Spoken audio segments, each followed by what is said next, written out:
The life of Christ. 18. Jesus at the Feast of Tabernacles. The Pharisees dispute with him. His discourse and works.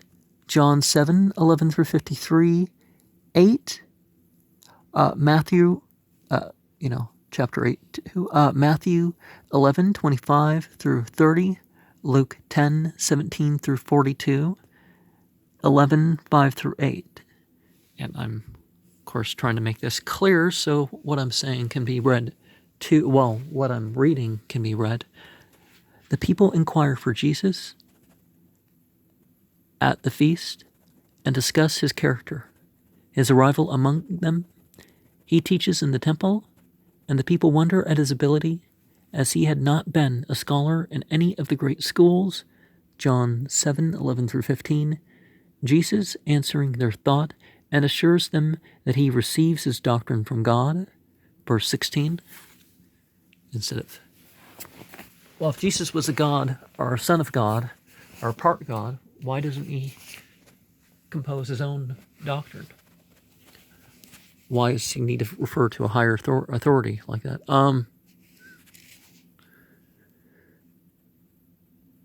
Lays down the grand, simple, comprehensive method by which all essential saving truth may be ascertained by each man for himself.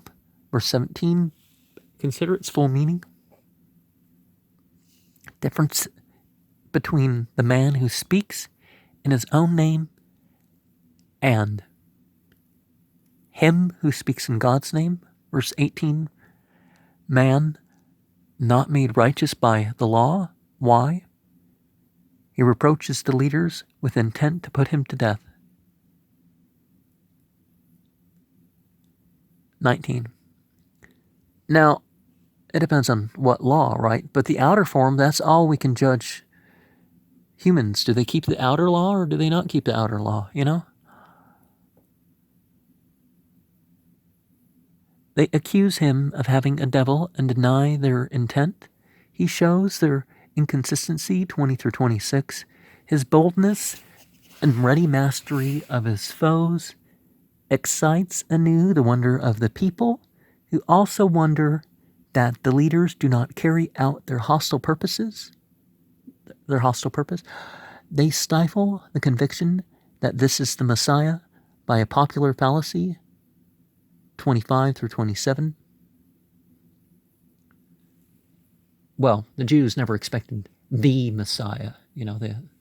They thought there were going to be others, And nothing in tonic says that it's only going to be one. And, obviously, all these times that you have an anointed rock or anointed person, they are being called the Messiah. And saying otherwise is an inconsistency. Their cavils answered. Their convictions shown to be strong enough. The desire to put him to death still thwarted by fear. The Pharisees, alarmed at the inclination of the people towards him, attempt and again fail to cause his arrest. Verse 28 through 32, because they didn't have the authority. The Jews puzzled at his discourse of his personal presence and his future going away. 33 through 36, he is declared as the source and inspiration of life to believers. 37 through 39.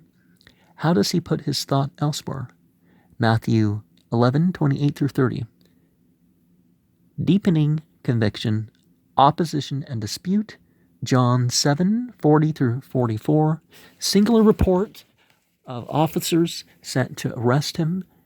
Ill-natured rebuke of the council. Protest of Nicodemus.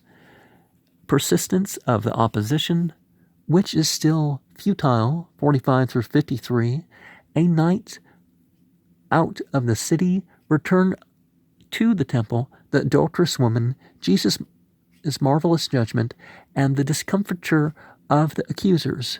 8, 1 through 11, continued discourse, the light of the world, dispute of the Pharisees as to his record and testimony, and Jesus' reply.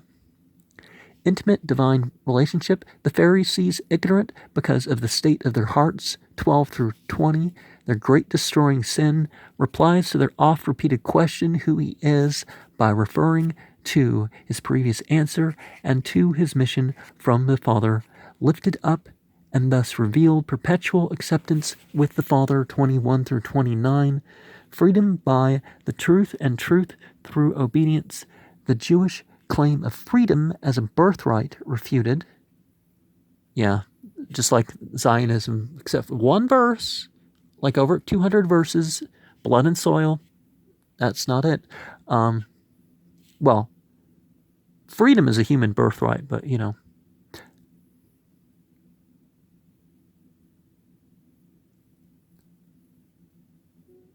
the being chosen thing, the only genuine freedom, inconsistency of claiming righteousness through descent from Abraham and then seeking to murder him who was speaking the truth in Abraham's spirit.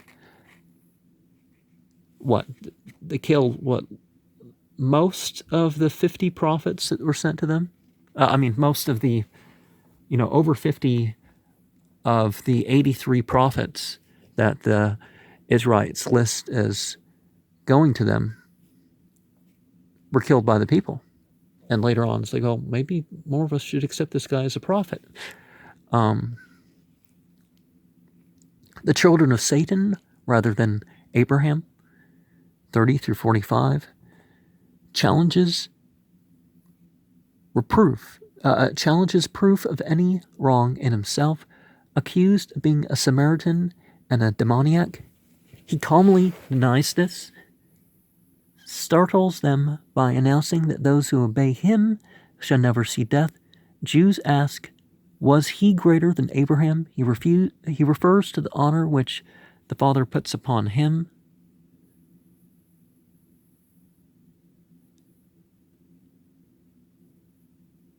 (46 through 55), and we see that this Father-Son